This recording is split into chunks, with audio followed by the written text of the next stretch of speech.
কিয়ামতের দিন আল্লাহ রাব্বুল আলামিন তার বান্দাকে যদি মাফ করে দেন, যদি দয়া করে জান্নাত দান করেন, এটাই হলো জীবনের সফলতা। সুবহানাল্লাহ। আল্লাহ পাক বলছেন সাফল্যের কোরআনী ধারণা ভিন্ন রকম। সূরা বাকারার প্রথম দিকেই বলা হয়েছে জীবন সফল হওয়ার জন্য কি কি করা লাগবে। আল্লাযীনা ইউমিনুনা বিল গায়বি ওয়া ইউকিমুনাস সালাতা ওয়া মিম্মা রাযাকনাহুম ইউনফিকুন। জীবন যাদের সফল হবে তাদের গুণ বর্ণনা করা হচ্ছে। শোনেন, আল্লাহ পাক বলছেন যারা নাকি গায়েবকে বিশ্বাস করবে, অদৃশ্যকে বিশ্বাস করবে, আমরা বিশ্বাস করছি কিনা? আর যারা জবাব দিলেন না তারা বুঝি করেন নাই। অদৃশ্য বোঝেন তো? অদৃশ্য কি? আল্লাহ পাক। আল্লাহ পাকের দেখি না কিন্তু বিশ্বাস করি নাই। এত আস্তে করলেন কেন? বিশ্বাস করছি কিনা? অবশ্যই করেছি, 1000 বার করেছি, জীবনের বিনিময় করি। আল্লাহ পাক আছেন, ছিলেন, আছেন, থাকবেন। হুয়াল হাইয়ুল কাইয়্যুম। গায়বকে যারা বিশ্বাস করে, যারা নামাজকে প্রতিষ্ঠা করে এবং নিজের রিস্ক থেকে যা সে ইনকাম করে তার থেকে আল্লাহর রাস্তায় খরচ করে। আর কি? والذين يؤمنون بما أنزل إليك وما أنزل من قبلك وبالآخرة هم يوقنون। আর যারা আপনার প্রতি যে কিতাব অবতীর্ণ হয়েছে সেই কিতাবের উপরে বিশ্বাস করে, এর পূর্বে যত কিতাব এসেছে ওই কিতাবের উপরেও বিশ্বাস করে, ওয়াবিল আখিরাতি হুম ইউকিনুন, এবং পরকালকে বিশ্বাস করেছে যারা, তারা কি? এবার আসতেছে আসল কথাটা। উলাইকা আলা হুদাম মির রাব্বিহিম ওয়া উলাইকা হুমুল মুফলিহুন। এরাই হচ্ছে সত্যপথ, সত্যপথের উপরে রবেন তার মালিকের পক্ষ থেকে, মালিকের দেখানো পথের উপরে প্রতিষ্ঠিত, এবং এরাই সফল কাম। সুবহানাল্লাহ। এরাই সফল কাম। জীবনের সফলতা আর বিফলতার ব্যাপারে সূরা আলে ইমরানের মধ্যে বলা হয়েছে, ইয়া আইয়ুহাল্লাযীনা আমানু সবিরু ওয়া সাবিরু ওয়া রাবিতু ওয়াত্তাকুল্লাহা লাআল্লাকুম তুফলিহুন। হে বিশ্বাসীরা, সবরের পথ অবলম্বন করো, বাতিল পন্থীদের মোকাবেলায় দৃঢ়তা অর্জন করো। জীবন সফল হওয়ার পথ দেখুন। জীবন সফল হবে কিসে? হে বিশ্বাসীরা, সবরের পথ অবলম্বন করো। মাথা গরম করো না, মাথা ঠান্ডা রাখো, সবরের পথ অবলম্বন করো। এই সবরের ব্যাখ্যাও আমরা এখানে করেছি। তারপরে বাতিল পন্থীদের মোকাবেলায় দৃঢ়তা দেখাও, এরপরে হকের পথে উঠে পড়ে লেগে যাও। আশা করা যায় তোমরা সফল কাম হবে। সুবহানাল্লাহ। আশা করা যায় তোমরা সফল হতে পারবে। সফলতার মানদণ্ড সম্পর্কে সূরা মায়েদায় বলা হয়েছে, ইয়া আইয়ুহাল্লাযীনা আমানুত্তাকুল্লাহা ওয়াবতাগু ইলাইহিল ওয়াসিলা ওয়াজাহিদু ফি সাবিলিহি লাআল্লাকুম তুফলিহুন। জীবনের সফলতা এ ব্যাখ্যা নেব কার কাছ থেকে? বলেন না কার কাছ থেকে? কোটি টাকার মালিক হলে জীবনের সফলতা আসে না। গাড়ি বাড়ি ইন্ডাস্ট্রির মালিক হলে, ক্ষমতায় গেলে জীবনের সফলতা দুনিয়ার চৌহদ্দির ভিতরে সীমাবদ্ধ নয়। ব্যাখ্যা নেব কার কাছ থেকে? ওই আল্লাহ পাক বলছেন, হে বিশ্বাসীরা, জীবন তোমার সফল হবে আল্লাহকে ভয় করো। কারে ভয় করতে হবে? রাষ্ট্রকে, পুলিশকে, আর্মিকে, প্রধানমন্ত্রীকে, প্রেসিডেন্টকে। কারে ভয় করতে হবে? জোরে চিল্লা এখন। আল্লাহ রাব্বুল আলামিনকে ভয় করো। আর আল্লাহর নৈকট্য, আল্লাহর দরবারে পৌঁছার জন্য নৈকট্য অবলম্বন করো, নৈকট্য লাভের অনুসন্ধান করো। আল্লাহর কাছে যাওয়ার জন্য নৈকট্য লাভের অনুসন্ধান করো। ওয়াবতাগু ইলাইহিল ওয়াসিলা, এর তাফসীর করা হচ্ছে আমলে সালেহ, নেক কাজ করো, সেই নেক কাজগুলি তোমার জন্য জান্নাতে যাওয়ার ওসিলা হয়ে যাবে। সুবহানাল্লাহ, ওসিলা তালাশ করো। আর হলো আল্লাহর পথে সাধনা করো, চেষ্টা করো, মুজাহিদা করো, জিহাদ করো, সংগ্রাম করো, তাহলে তোমাদের জীবন সফল হয়ে যাবে।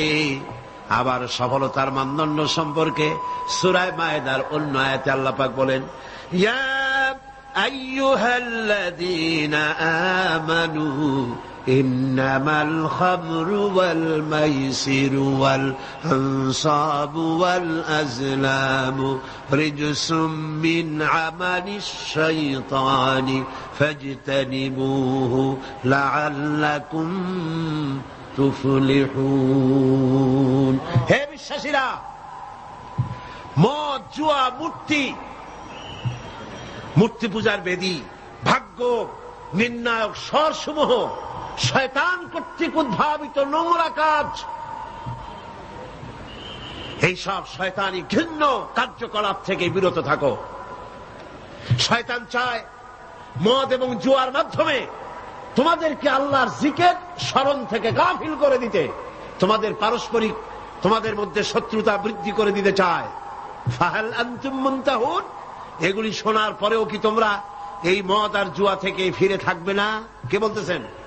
কে বলতেছেন? এর থেকে ফিরে থাকো, লাআল্লাকুম তুফলিহুন, আশা করা যায় তোমরা সফল কাম হবে। আমরা সফলতার আশা করি আল্লাহ নিষিদ্ধ জিনিসকে জারি করে দিয়ে, আল্লাহ নিষেধ করা জিনিসগুলি চালু করে দিয়ে তার মধ্যে সফলতা আশা করি।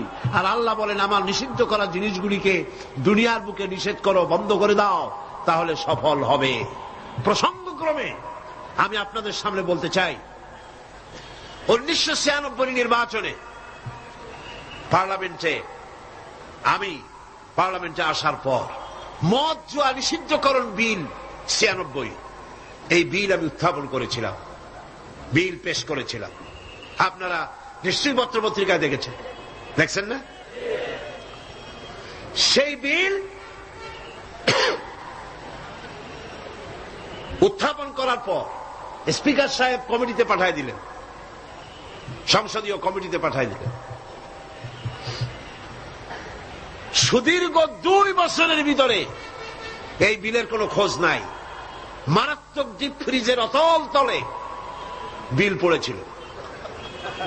সেখান থেকে 15/10/98 তারিখে 2 বছর পর প্রথম আমার বিলের ব্যাপারে একটি মিটিং ডাকা হলো সংসদের কমিটি কক্ষে। আমি এই ঘটনা শুনেছি এই কারণে, এই আয়াতের সঙ্গে রিলেটেড জীবনের সফলতা আর বিফলতার মানদণ্ড কোথায়। আমরা মনে করি আল্লাহ নিষিদ্ধ করা জিনিসগুলি চালু করলেই জীবনে সফলতা আসবে, আর আল্লাহ কয় আমার নিষিদ্ধ করা জিনিসগুলি রাষ্ট্রীয়ভাবে নিষিদ্ধ করলেই জীবন সফল হবে। মিটিং বসলো, সেই মিটিং অন্তত 50-60 জন লোক আসছেন। কারা এসেছেন? বিভিন্ন মন্ত্রণালয়ের সিনিয়র অফিসার, সচিব, উপসচিব পর্যায়ের লোকেরা এসছেন। এমপি আসছেন কয়েকজন, সরকারি দলের, বিরোধী দলের। আমাকে তো ডেকেছে। আমার মনে হলো, আশান্বিত হলাম, 2 বছর পরে হলেও বিল তো মরে নাই, জিন্দা আছে। এবং আমার মনে হলো যে এতগুলি মুসলমান এখানে, মনে হয় আমার এই বিলের পক্ষেই তারা কথা বলবেন, এটা আমি আশা করলাম। আমাকে যিনি সভাপতিত্ব করছিলেন তিনি আমাকে বললেন, আপনি আগে কথা বলবেন না, সকলের বলা শেষ হবে তারপর আপনি বলবেন। সবটা শুনিয়া বললাম ঠিক আছে।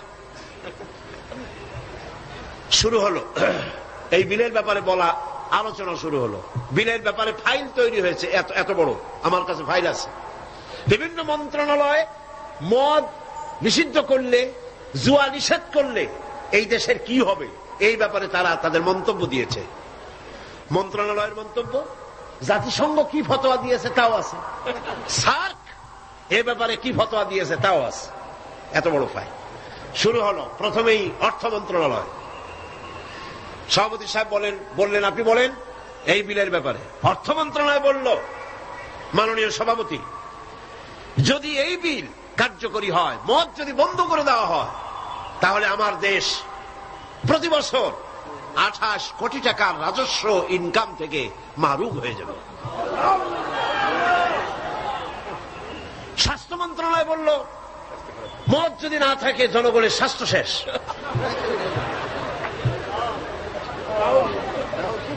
ব্যাখ্যা দিচ্ছি, তাদের বক্তব্যের ব্যাখ্যাও আছে। স্বরাষ্ট্র মন্ত্রণালয় বলল মদ যদি বন্ধ হয়ে যায় উচ্ছৃঙ্খলতা বাড়বে, সন্ত্রাস বাড়বে। কারণ সুইপার, ডম, ক্লিনার, এই সমস্ত মানুষগুলি এগুলি তারা খায়। যদি তাদের খাইতে দেওয়া না হয় তাহলে তারা উচ্ছৃঙ্খল হবে এবং তারা নানান রকমের সন্ত্রাসে লিপ্ত হবে। কাজে এই সন্ত্রাস বন্ধ করার জন্য এটা থাকা দরকার। ইন্না লিল্লাহি ওয়া ইন্না ইলাইহি রাজিউন। খুব হতাশ হলাম এবং মনে মনে ভাবতে থাকলাম যে আল্লাহ, আজকের এই মিটিং এর ছবি তো তোমার ক্যামেরা ধারণ করছে। কিয়ামতের দিন এই লোকগুলি কি জবাব দেবে তোমার দরবারে? আমি তো আমার বাপের বিল নিয়ে হাজির হই নাই, আমার বাপের বিল তো নিয়ে হাজির হই নাই। এরপরে পররাষ্ট্র মন্ত্রণালয়ের পক্ষ থেকে বলা হলো আমরা গরিব দেশ। যুক্তি দেখুন, আমরা গরিব দেশ, ডোনাররা আমাদেরকে সাহায্য দেয়, বিদেশি সাহায্যদাতারা, দাতা গোষ্ঠী, তারা আমার দেশে সাহায্য নিয়ে আসে। ওনাদেরকে যদি একটু মজুরা দিতে পারি তো দিলাম কি, একটু মেহমানদারি তো করা উচিত। এই মেহমানদারি না করতে পারলে আমরা তো সর্বনাশ হয়ে যাবে দেশ। সুতরাং এটা বন্ধ করার অর্থই হলো বিদেশি সাহায্য বন্ধ হয়ে যাওয়া। এইভাবে বিভিন্ন মন্ত্রণালয় বলতে লাগলেন আর আমি বসে বসে কুইনিয়ান গিলতে লাগলাম। সর্বশেষ ইসলামী ফাউন্ডেশন সভাপতি সাহেব বললেন, ইসলামী ফাউন্ডেশনের ডিজি সাহেব, তার নামের এক একটা মৌলানা লাগানো আছে। তিনি বললেন, মৌলানা সাহেব আপনি বলেন। আমি এই লোকটার চেহারা জীবনে দেখি নাই, ওই প্রথম দেখলাম। আমি ভাবলাম অন্তত সে যাই হোক, নামের আগে যখন একটা মৌলানা আছে, জি, তাহলে উনি এই বিলের পক্ষে কথা বলবেন, আমার ধারণা হলো। কিন্তু সর্বনাশ, তিনি বললেন কি, আহা, চাকরি করতে গিয়ে মানুষ এইভাবে ইমান বিক্রি করে? অবাক হলাম আমি। চাকরি করতে গিয়ে মানুষ তার ইমান বেচে। তিনি বললেন এই বিল আমি তার কথাই কোট করছি, আমার সব মুখস্থ। তিনি বললেন এই বিল আমি আগে পাই নাই, মিটিং এ এসে বিলটা পেলাম। বিল পড়ে দেখলাম যিনি বিল উত্থাপন করেছেন তিনি একটি ধর্মীয় আবেগের উপরে ভিত্তি করে এই বিল পেশ করেছেন। এটি হচ্ছে ইসলামের নামে আরেকটি অনইসলামিক কাজ। তিনি বললেন এইটা এর কারণ হলো যুক্তি। শোনেন যুক্তি, কত বড় আলেম তিনি, সোজা কথা। তিনি বলছেন যে আমার দেশে অমুসলিমরা আছে, আমার জন্য যেটা হারাম সেটা তাদের জন্য হালাল, আমাদের জন্য যেটা হালাল সেটা তাদের জন্য হারাম। আমার দেশে অমুসলিম বহুত আছে, সুতরাং আমরা যদি মদ নিষিদ্ধ করি অন্য জাতির উপরে তা জুলুম হবে। আর আল্লাহ বলেছেন লা ইকরাহা ফিদ্দীন, ইসলামে কোনো বাড়াবাড়ি নেই। তিনি আরো এক ধাপ আগিয়ে গেলেন। তিনি বললেন শুধু এই বিলের ব্যাপারেই নয়, বাংলাদেশের সংবিধানের মধ্যে আল্লাহর উপর ঈমান এবং অবিচল আস্থার কথা বলেও অমুসলিমদের উপরে, সংখ্যালঘুদের উপরে প্রেসার ক্রিয়েট করা হয়েছে, জুলুম করা হয়েছে। এই বক্তব্য শেষ হওয়ার পর আমাকে সময় দিল, কপাল খারাপ, মাগরিবের বাকি তখন 10 মিনিট, সামান্য সময় পেলাম। আমি বললাম সভাপতি সাহেব, এতক্ষণ পর্যন্ত আপনার আমন্ত্রিত মেহমানেরা যেসব আইনের বই দিয়ে কথা বলেছেন সেগুলো আইনের বই, আর আমি যে আইনের কিতাব দিয়ে আজকে আপনাদের সামনে দলিল নিয়ে এসেছি সে আইনের কিতাবখানি হচ্ছে আকাশের নিচে জমিনের উপরে সর্বশ্রেষ্ঠ আইনের কিতাব, যার নাম কোরআন শরীফ।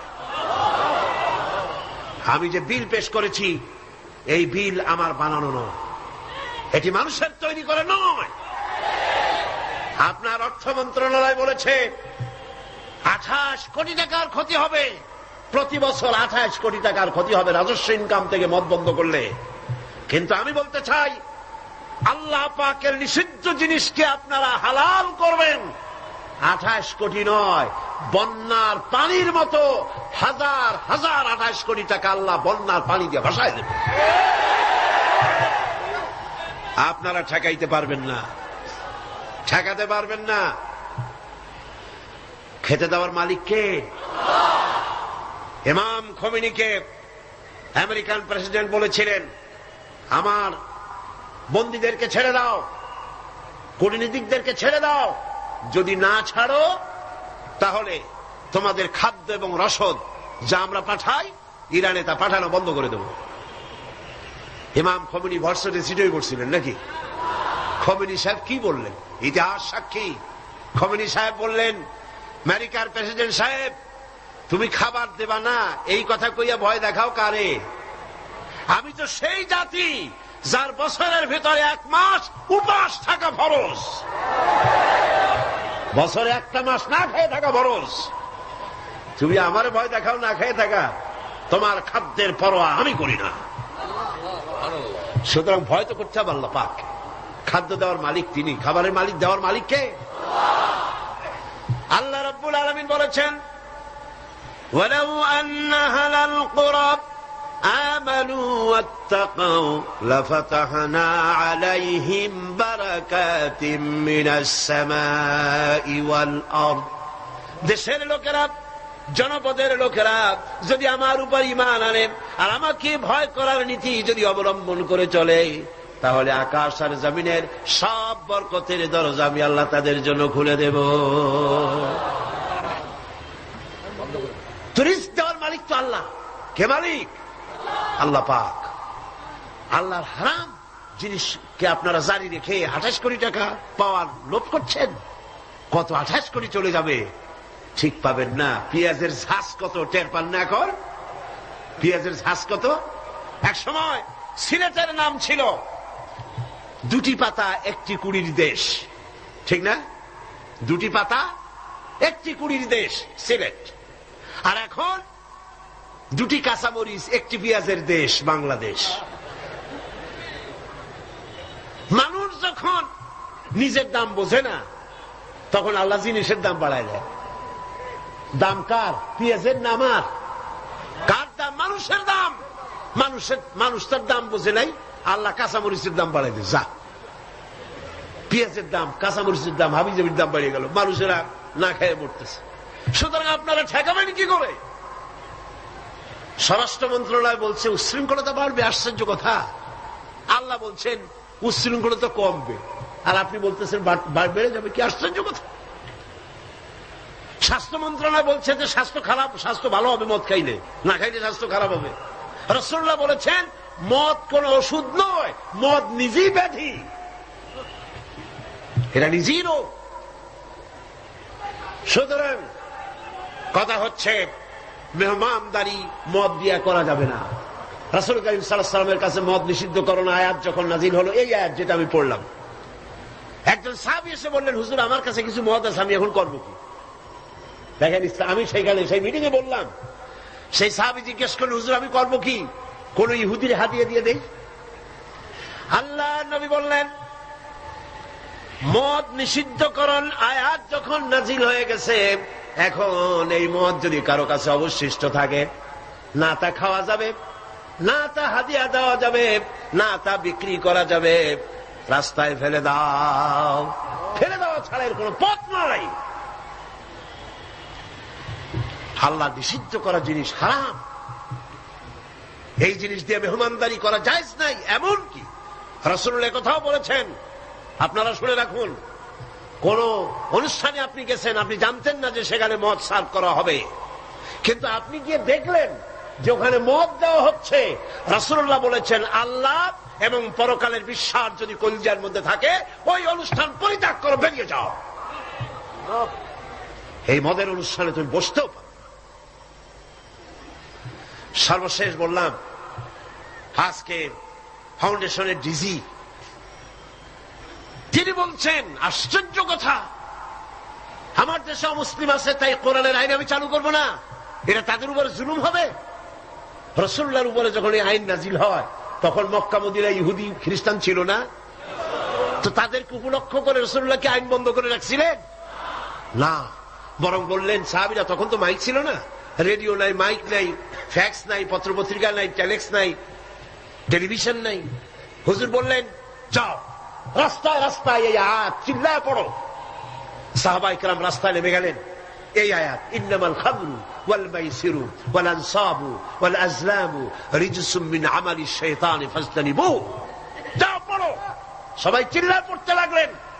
ইতিহাস সাক্ষী, তারা যখন তেলাওয়াত করতেছিলেন রাস্তায় রাস্তায়, যেই সব মুসলমান মদ পান করতেছিলেন, তখন যার হাতে মদের গ্লাস ছিল, কোরআনের আয়াত শুনে মদের গ্লাস নিক্ষেপ করলেন। যিনি গলায় নিয়েছিলেন, মুখে নিয়েছিলেন, কুড়ি করে ফেলে দিলেন। যিনি গিলেছিলেন, গলার মধ্যে আঙ্গুল দিয়ে বমি করে ফেলে দিলেন। যার ড্রামের ভিতরে, হাড়ির ভিতরে মদ ছিল, লাথি মেরে পাতিল ভেঙে দিল, আর মদ রাস্তাগুলি প্রবাহিত হয়ে গেল। শাসনতন্ত্র, আমার দেশের সংবিধানের ভিতরে আল্লাহর উপরে ঈমান এবং অবিচল আস্থার কথা বলা হয়েছে, সেইটাও নাকি অমুসলিমদের উপরে জুলুম করা হয়েছে। আমি জিজ্ঞেস করতে চাই, আমার দেশের হিন্দুরা আল্লাহকে অস্বীকার করে? আস্তে কনকান করে? আল্লাহ না বলুক, ভগবান তো বলে, ব্রহ্মা তো বলে, উপরওয়ালা তো বলে, ঈশ্বর তো বলে, বিধাতা তো বলে। খ্রিস্টানরা আল্লাহকে অস্বীকার করে? চিল্লায় বলেন করে? বৌদ্ধরা করে? এই দেশের কিছু নাস্তিক মুরতাদ ছাড়া আল্লাহকে কেউ অস্বীকার করে না। সুতরাং আমার দেশে আল্লাহর উপর ঈমান এবং অবিচল আস্থার কথা সংবিধানে যা লেখা হয়েছে, এটাকে পরিবর্তন করতে চাইলে বাংলাদেশে আগুন জ্বলবে, কেউ ঠেকাইতে পারবে না।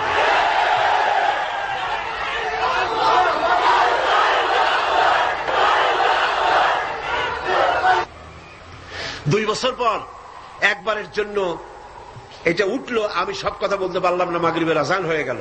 আমাকে বলা হলো এই বিল আবার আরেকদিন আমরা মিটিং করব।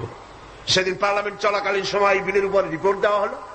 আমি দাঁড়ায়া বিধি অনুযায়ী কথা বলতে চাইলাম, কথা বলতে পারলাম না, কথা বলতে দেওয়া হলো না। যাই হোক, সেটা ভিন্ন কথা। আল্লাহ পাকের কাছে ছেড়ে দিয়েছি। আমরা চাই পৃথিবীর দ্বিতীয় বৃহত্তম মুসলিম দেশ বাংলাদেশ, এখানে মদ এবং জুয়া নিষিদ্ধ ঘোষণা করা হোক। আপনারা চান কিনা? চান কিনা? চান কিনা? আল্লাহ রাব্বুল আলামিন বলছেন, যেটাই হলো সফলতার মানদণ্ড, দুনিয়ার চৌহদ্দির ভিতরে এই সফলতা নির্ভর করে না। সূরা হজে বলা হয়েছে, ইয়া আইয়ুহাল্লাযীনা আমানু রুকউ ওয়াসজুদু ওয়া'বুদু রাব্বাকুম ওয়াফআলুল খায়রা লাআল্লাকুম তুফলিহুন। হে বিশ্বাসীরা, রুকু করো, তোমরা রুকু এবং সিজদা করো, আর নিজের রবের বন্দেগী করো, নেক কাজ করো। এই কাজগুলি করলে তোমরা সফল কাম হতে পারবে। সফলতার মানদণ্ড এখানেই আল্লাহর হুকুম, আল্লাহর আনুগত্যের সামনে নিজের মাথা নত করে দেওয়ার মধ্যেই, এটার মধ্যেই রয়েছে সফলতা। আল্লাহ পাক সেই কামিয়াবি দুনিয়া এবং আখিরাতে আমাদেরকে দান করুন। আমরা বলি আমিন, আমরা বলি আমিন। এর ফলে আল্লাহ পাক আরেকটি গুরুত্বপূর্ণ কথা সামনে বলছেন। আল্লাহর কথা সবই গুরুত্বপূর্ণ। আল্লাহর কথা কি? সবই গুরুত্বপূর্ণ। আল্লাহ পাক বলেন, وَمِنَ النَّاسِ مَن يَشْتَرِي لَهْوَ الْحَدِيثِ لِيُضِلَّ عَن سَبِيلِ اللَّهِ بِغَيْرِ عِلْمٍ وَيَتَّخِذَهَا هُزُوًا أُولَئِكَ لَهُمْ عَذَابٌ مُهِينٌ। লোকেদের মধ্যে এমন লোক আছে যারা মনোমুগ্ধকর কথা কিনে আনে জ্ঞান ছাড়াই, আল্লাহর পথ থেকে মানুষকে ফিরায় রাখার জন্য। ওয়াত্তাখিযাহা হুজুয়া, আর আল্লাহর পথে মানুষ যেন চলতে না পারে সেই জন্য এই পথকে তারা হাসি এবং ঠাট্টা বিদ্রুপ করে। উলাইকা লাহুম আযাবুম মুহিন, এদের জন্য রয়েছে লাঞ্ছনাকর শাস্তি। আর কি? وَإِذَا تُتْلَى عَلَيْهِ آيَاتُنَا وَلَّى مُسْتَكْبِرًا كَأَنْ لَمْ يَسْمَعْهَا كَأَنَّ فِي أُذُنَيْهِ وَقْرًا فَبَشِّرْهُ بِعَذَابٍ أَلِيمٍ। আর যখন তাকে আমার আয়াত তেলাওয়াত করে শোনানো হয়, সে দর্প ভরে অ্যাবাউট টার্ন করে, দর্প পরে পিঠ ফিরায় চলে যায়। কাল্লাম ইয়াসমাহা, যেমন সে শুনতেই পায় নাই। কান্না ফি উযনাইহি ওয়াকরা, যেন সে বধির কালা, আমার কথা যেন শুনি নাই, এমনই অবস্থা। এই লাহওয়াল হাদিস, এই জিনিসটাকে এটা বুঝতে হবে। এই মুহূর্তে সবচাইতে জরুরি কথা লাহওয়াল হাদিস।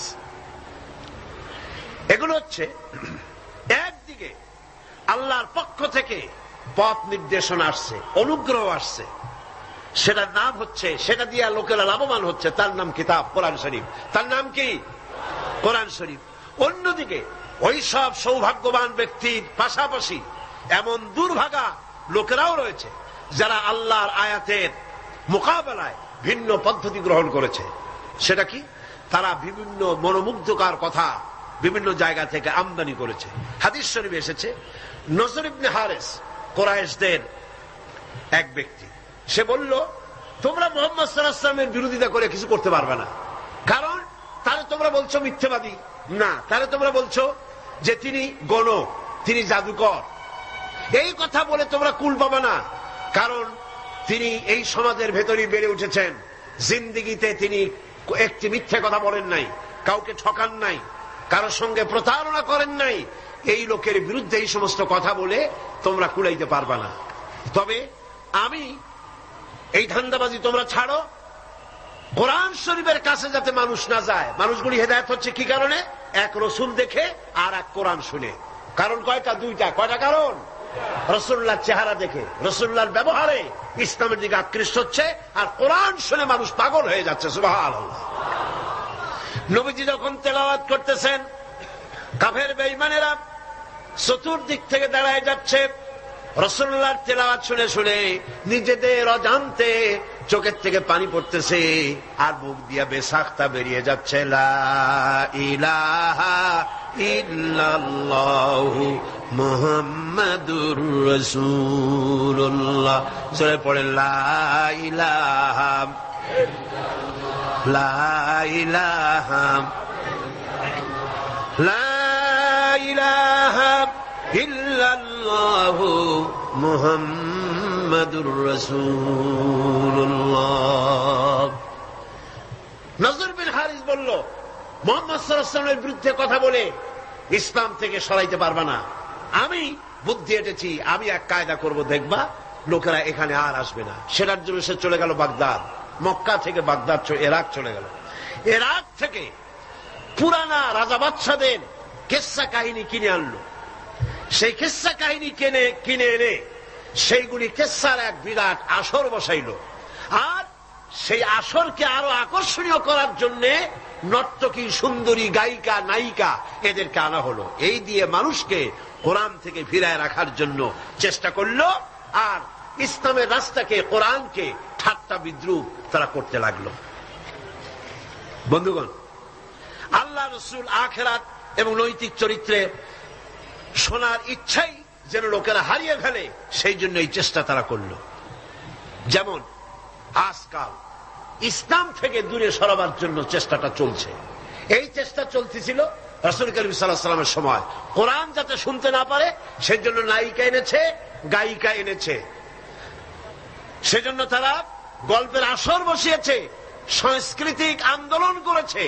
এগুলি করে কোরআন থেকে ফিরাবার হাজারো প্রচেষ্টা করেছে। আর আজও একই পদ্ধতিতে গোটা জাতিকে চরিত্রহীন বানাবার লাহওয়াল হাদিস দিয়ে প্রচেষ্টা চলছে। ঠিক কিনা? ঠিক কিনা? আজ দেখেন দেশের সরকারের পৃষ্ঠপোষকতায় নর্তকী, গায়িকা, নায়িকা বন্যার পানির মতো ভারত থেকে আসতেছে। ঠিক কিনা? এরপরে আল্লাহর কোরআনের পথে বাধা দেওয়ার জন্য নাচ, গান, নাটক, সিনেমা ইত্যাদির আমদানি করা হচ্ছে।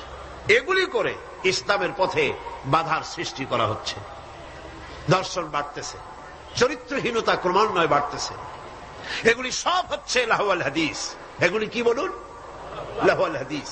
এই লাহওয়াল হাদিস থেকে আল্লাহ পাক বাঁচার জন্য বলেছেন, যারা কেনে এই লাহওয়াল হাদিস, যারা কেনে অর্থাৎ নিরর্থক, মনোমুগ্ধকর, আকর্ষণীয়, আল্লাহর পথ থেকে ফিরাবার যত ব্যবস্থা আছে সবগুলি হচ্ছে লাহওয়াল হাদিস। এগুলি তারা কেন করে? এগুলি করে লিয়ুদিল্লা আন সাবিলিল্লাহ, আল্লাহর রাস্তা থেকে মানুষগুলোকে ফিরাবার জন্য, আর কোনো কারণ নেই। মুন্সিগঞ্জে আমার এক মাহফিল ছিল, নারায়ণগঞ্জের এপার। সেই জায়গায় প্রোগ্রামটা আমার শুক্রবার দিন প্রোগ্রাম হবে সকাল 8টায়, একটা দোয়ার মাহফিল। সেই মাহফিলে গিয়ে রাতের বেলায় মঞ্চ, গেট পোড়াই দিয়েছে, মাহফিল যাতে না হতে পারে সেজন্য সরকারি ছত্র ছায়া। বিসমিল্লাহির রহমানির রহিম। আস্তাগফিরুল্লাহ, আস্তাগফিরুল্লাহ, আস্তাগফিরুল্লাহ রব্বি মিন কুল্লি যামবি। এই কাজটি সেখানে করা হয়েছে। আমি শুনে বললাম, যারা এই কাজটা করলো, ফাতুবু ইলাইহি লা হাওলা ওয়ালা কুওয়াতা ইল্লা বিল্লাহিল। তারা তো মাহফিলের প্যান্ডেলে আগুন দেয় নাই, নিজেদের তকদিরে আগুন লাগাইছে, নিজেদের তকদিরে আগুন লাগাইছে। জীবনে তো গানের প্যান্ডেলে আগুন দাও নাই, থিয়েটারের গেটে আগুন দাও নাই, জীবনে কোনদিন যাত্রার প্যান্ডেলে আগুন দাও। আয় আল্লাহ তাআলা, আমি আর জীবনে কখনো শরীর নাই সেই প্যান্ডেলটা আগুন দিলা যেখানে বসে কোরআনের কথা বলা হয়, যেখানে হাদিসের কথা বলা হয়। আগুন কপালে দিয়েছো, তকদিরে পোড়াইছো। যে হাত দিয়ে কোরআনের মাহফিলের মঞ্চর প্যান্ডেল পোড়ানো হয়েছে, এই ওজর ছাড়া ফরজ নামাজ, ফরজ রোজা ছেড়ে দেব না। সবাই বলেন ইয়া আল্লাহ। এই মুহূর্ত থেকে মদ, জুয়া, হাত তো সাথে থাকার কথা নয়। এরপরে আল্লাহ পাক বলছেন, মিথ্যা, সুদ, ঘুষ, জেনা, অশ্লীলতা, পাপাচার, মিথ্যা, অহংকার, সব রকমের কাবায়ের থেকে তোমার কাছে তওবা। এদের অবস্থাটা কি? এরা ওয়াত্তাখিদাহা হুজওয়া, আল্লাহর পথে আহ্বানকারীদের। তওবা ইয়া রব্বি, তওবা ইয়া রব্বি, তওবা ইয়া আল্লাহ, তওবা ইয়া আল্লাহ, তওবা ইয়া আল্লাহ। লা ইলাহা ইল্লাল্লাহু মুহাম্মাদুর রাসূলুল্লাহ, আশহাদু আল্লা ইলাহা। কারীদেরকে তারা ঠাট্টা বিদ্রুপ করে। লিয়ুদিল্লা আন সাবিলিল্লাহ, একদিকে তো আল্লাহর রাস্তায় বাধা সৃষ্টি করে, যাতে করে আল্লাহর পথে আসতে না পারে, তার জন্য হাজারো প্রচেষ্টা করে। 2 নম্বরে ঠাট্টা বিদ্রুপ করে ইসলামওয়ালা, টুপিওয়ালা। ইল্লাল্লাহু ওয়াহদাহু লা শারীকা লাহু ওয়া আশহাদু আন্না। নামাজওয়ালা, দাড়িওয়ালা, নানান কথা বলিয়া ইসলাম যারা করে তাদেরকে ঠাট্টা এবং বিদ্রুপ করে। আল্লাহ বলেন, এই যে লাঞ্ছনা, মুহাম্মাদান আবদুহু ওয়া রাসূলুহু, আল্লাহুম্মা আমিন, করতেছ নবীকে, কোরআনকে, ইসলামকে, ইসলামের দায়ীদেরকে। আর আমি তোমাদের জন্যই, তোমরা যে ইসলামকে লাঞ্ছনা করছো। রব্বানা যালামনা আনফুসানা ওয়া মুসলমানদেরকে লাঞ্ছিত করছো, এই জন্য আমি আল্লাহ তোমাদের জন্য রেখেছি উলাইকা লাহুম আযাবুম মুহিন। লাম তাগফির লানা ওয়া তারহামনা লানাকুনান্না মিনাল খাসিরিন। ইসলামকে যারা লাঞ্ছিত করছো, মুসলমানদেরকে যারা লাঞ্ছনা দিচ্ছ, তোমাদের জন্যই লাঞ্ছনাদায়ক শাস্তি। রব্বানা যালামনা আনফুসানা وإن لم تغفر لنا وترحمنا لنكونن من الخاسرين আমি আল্লাহ রেখে দিয়েছি কিয়ামতের দিন। এদের অবস্থাটা কি? আল্লাহ বলেন এদের অবস্থা হচ্ছে ওয়াইদা ربنا لا تزغ قلوبنا بعد إذ هديتنا وهب لنا تتلى عليه آياتنا ولا مستكبرا كأن لم يسمع من لدنك رحمة إنك أنت الوهاب رب العالمين كأن في أذنيه وقراب। এদেরকে যখন আল্লাহর আয়াত তেলাওয়াত করে শোনানো হয় দর্প পরে পিঠ ফিরায় চলে যায়, আমল দিতে চায় না।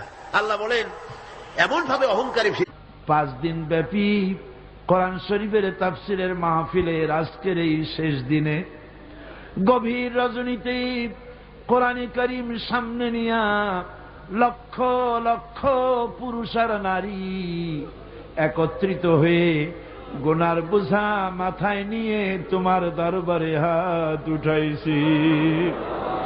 রব্বুল আলামিন এই 5 দিনে আলোচনা করতে গিয়ে আমি মানুষ বলার মধ্যে যদি যায় কান্না ফি উযনাইহি ওয়াকরা, মনে হয় যেন কানা বধির, শুনি নাই। ফাবাশশিরহু বিআযাবিন আলীম, এদেরকে কঠিন শাস্তির সুসংবাদ দাও। কঠিন শাস্তির কি দাও? কঠিন শাস্তির কি সুসংবাদ দাও? ভুল করে থাকি আমি বিনীতভাবে তোমার কাছে মাপ চাই। আয় আল্লাহ, তোমার বান্দাদের দিল থেকে স্মৃতি কি হয়? দুঃসংবাদ। আল্লাহ বলছেন কি? সুসংবাদ। এটা একটা দৃষ্টান্ত দিলে আপনারা বুঝবেন। আমি থেকে সে ভুল কথাগুলি মিটাইয়া দাও, আর হক কথা যা বলেছি আল্লাহ তেলাওয়াত হয়েছে এটা দৃষ্টান্ত দিয়ে এভাবে বুঝায়, ছেলে যদি মায় কন্ট্রোল করতে না পারে, খুব দুষ্ট ছেলে, মায় কন্ট্রোল করতে পারে না, সালাম হয়েছে, আলোচনা হয়েছে, জিকির আজগার হয়েছে, সওয়াবটুকুন জানাবে মুহাম্মদুর রাসূলুল্লাহ। মা তখন বলে আমার কথা তো শুনলি না, দাঁড়া অপেক্ষা কর, তোর বাবা আসবে, আমি তার কাছে বলবো। এমন পিঠটি লাগাবে তখন মজা টের পাবি। পিটাইলে কি মজা লাগে নাকি? তাহলে এটা বলছে কেন? শাস্তির তীব্রতা। সাল্লাল্লাহু আলাইহি ওয়াসাল্লামের রূহ মুবারকে পৌঁছায়া দাও রব্বুল আলামিন।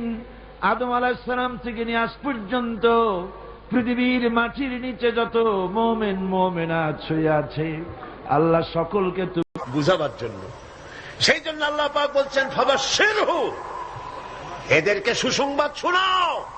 পীড়াদায়ক যন্ত্রণাদায়ক শাস্তি এদের জন্য রয়েছে যারা ইসলামের পথে বাধা দেয় আর ইসলামকে দিয়ে যারা ঠাট্টা বিদ্রুপ করে।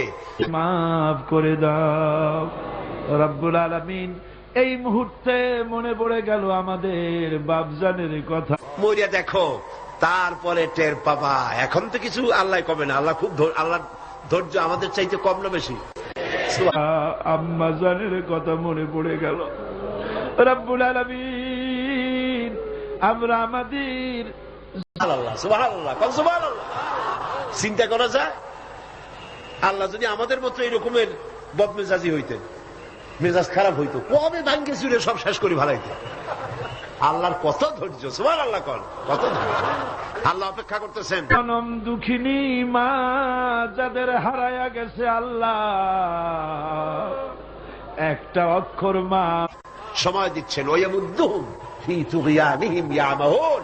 আল্লাহ পাক সার্কাসদেরকে, সীমালঙ্ঘনকারীদেরকে ঢিল দিচ্ছেন। আর সারা দুনিয়ার মধু এই একটা অক্ষরের ভিতরে। ওই মা যার বিদায় হয়ে গেছে আল্লাহ, যদ্দূর পারিস কর। তারপরে যখন প্রান্ত সীমায় চলে যায়, এরপর আল্লাহ পাক ধরেন, আর যখন ধরেন তখন পবিত্র বেহেশতের বাগান বানাইয়া দাও। মায়ের বুকে চড়ে বাড়ায় নিতে পারে এমন ক্ষমতা পৃথিবীর কারো। আল্লাহ পাক বলছেন মায়ের দুধগুলো চুচে চুচে খেয়ে মাকে কষ্ট দিয়েছে।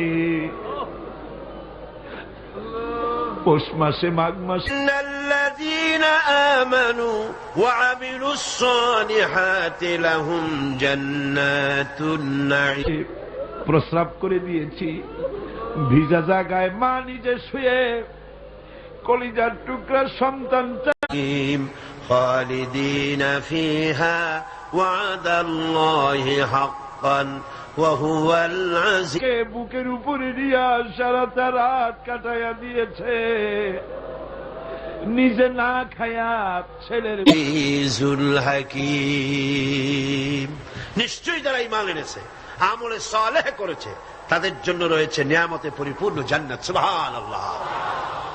গালাগালি সহ্য করো, তোমরা গালাগালি সহ্য করো, মার সহ্য করো, হত্যাকে খাবার দিয়েছে, কান্না শুনলে পরে হাজারো কাজ ফালাইয়া রাখা, বাচ্চাকে কোলে নিয়ে শত চুমা দিয়া কান্না মুখে হাসি ফুটাইল যে মা।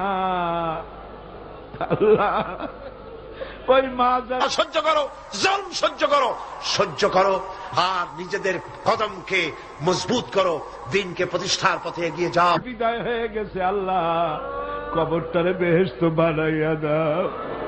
এবার সকলে আকাশের দিকে দুটি হাত। আল্লাহ পাক বলছেন, আমি তোমাদের জন্য নিয়ামতে পরিপূর্ণ জান্নাত রেখেছি, ওদের জন্য দুনিয়া, তোমাদের জন্য জান্নাত। সুবহানাল্লাহ।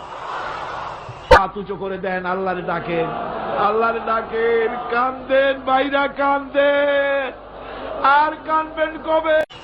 হুনাইনের যুদ্ধ থেকে, হুনাইনের জিহাদ থেকে রাসূলুল্লাহ যখন ফিরতেছিলেন, ফেরার পথে গনিমত, আজই তো কান্দার দিন। দুটি হাত আকাশের দিকে তুলে বলেন, ইয়া আল্লাহ। মালগুলি ভাগ করতেছিলেন, গনিমতের মাল ভাগ করছিলেন। তখন মক্কা শরীফ থেকে যে সমস্ত মুসলমানরা এসেছিলেন, তাদেরকে রাসূল, আমাদের স্ত্রীদেরকে হেদায়েত করে দাও, তাদের পর্দানশীনা বানাও, তাদেরকে মুত্তাকি বানাও।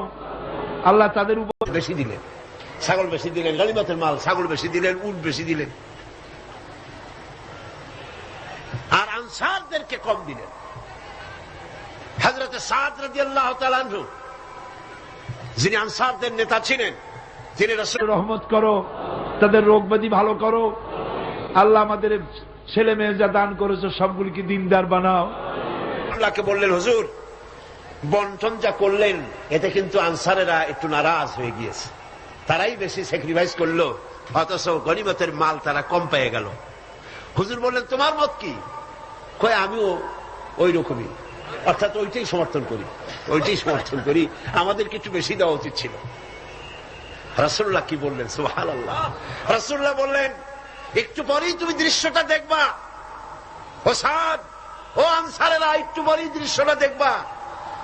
মক্কা নামাজি বানাও, আমাদের ছেলেমেয়েগুলিকে নামাজি বানাও, নামাজি বানাও।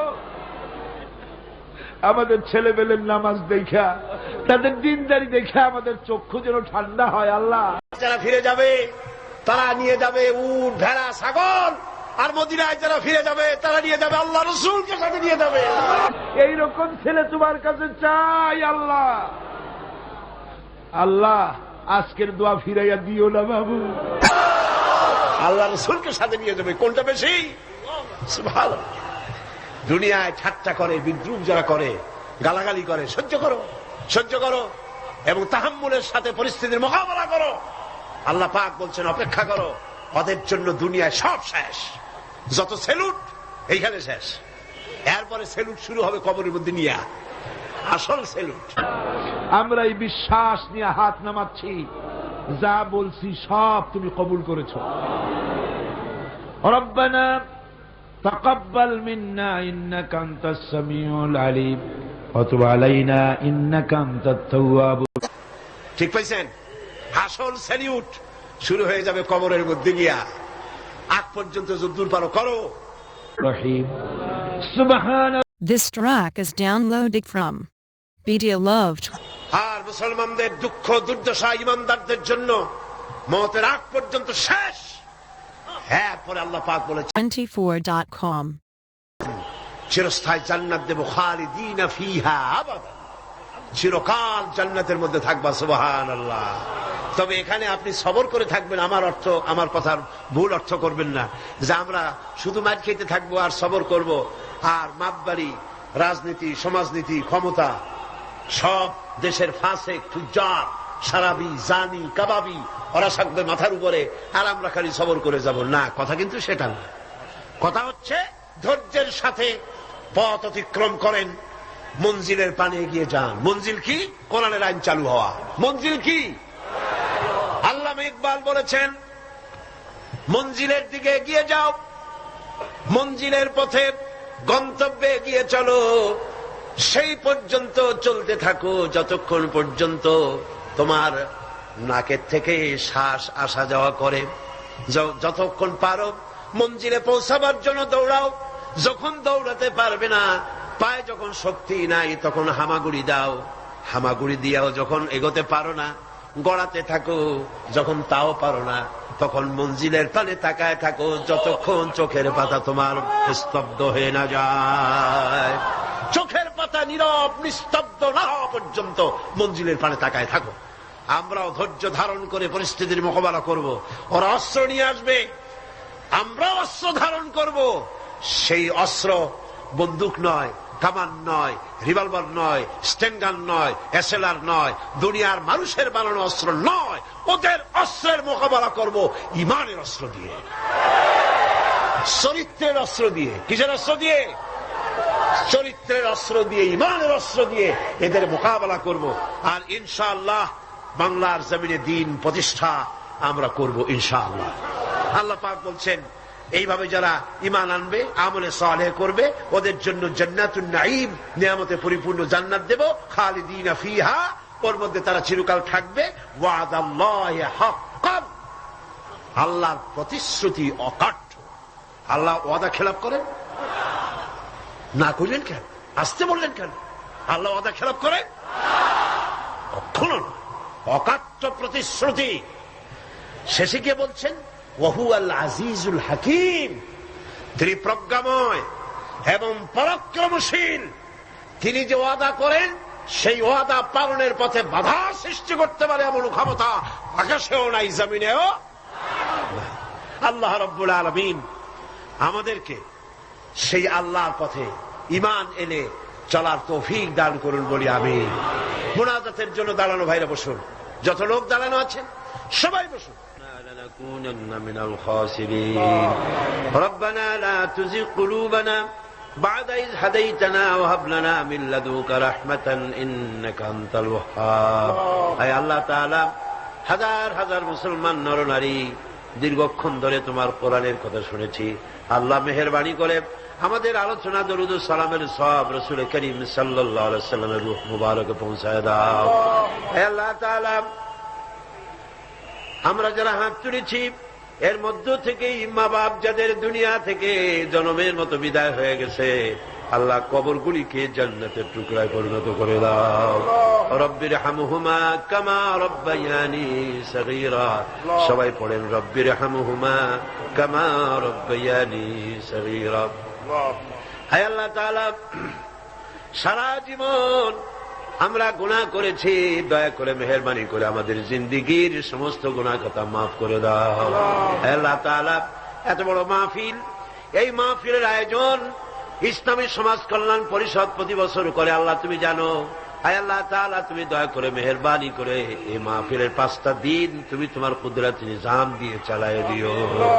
হে আল্লাহ, অর্থনৈতিক দিক থেকে যে অসুবিধা আছে, হে আল্লাহ তাআলা, মালদার লোক যারা, আয় আল্লাহ তুমি দয়া করে তাদের দিলকে বড় করে দাও। তারা যেন ওনাদের সঙ্গে দেখা করে গোপনে গোপনে তোমার নবী যেভাবে বলেছে, ডান হাতে দাও বাম হাতে যেন ঠেল না পায়।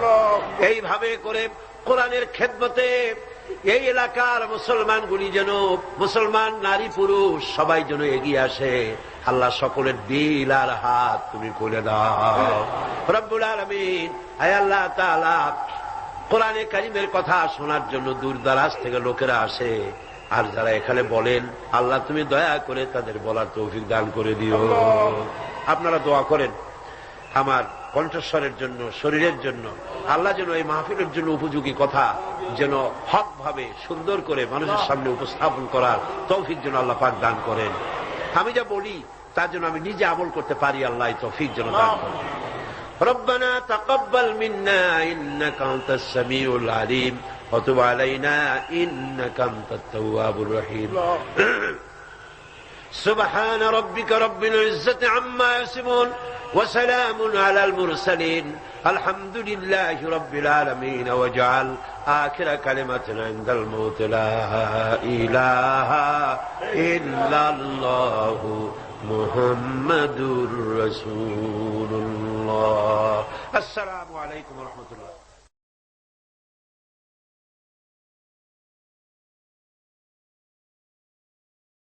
This track is downloaded from BDLove24.com.